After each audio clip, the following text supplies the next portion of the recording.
నమస్తే friends, please subscribe my channel Swapna vlogs. చిక్కుడుకాయ నిల్వ పచ్చడి చాలా టేస్టీగా ఉంటుంది, ట్రై చేయండి.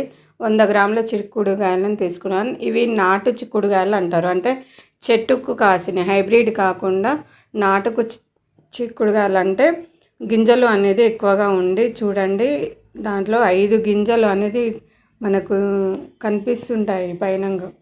అలాంటి చిక్కుడుకాయ తీసుకొని నారల్లాగా తీసి నీటితో కడిగి పక్కన పెట్టి తూడ్చి పక్కన పెట్టాలి.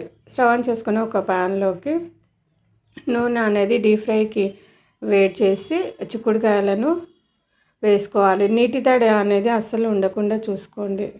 చిక్కుడుకాయలు కొద్దిగా 30% ఫ్రై అయిన తర్వాత ఎండుమిర్చి, చింతపండు గుజ్జు, పులిహోర పేస్టుకు కలుపుతారు కదా, ఆ చింతపండు గుజ్జును కూడా వేసి నూనెలో ఇలా ఫ్రై చేసుకోవాలి.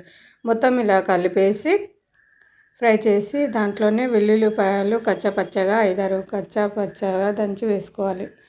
వేసుకొని కలిపి స్టవ్ ఆఫ్ చేసుకొని బాగా పక్కన పెట్టి బాగా చల్లారనిచ్చి దాంట్లో ఉప్పు కారం వేసుకోవాలి, కలుపుకోవాలి.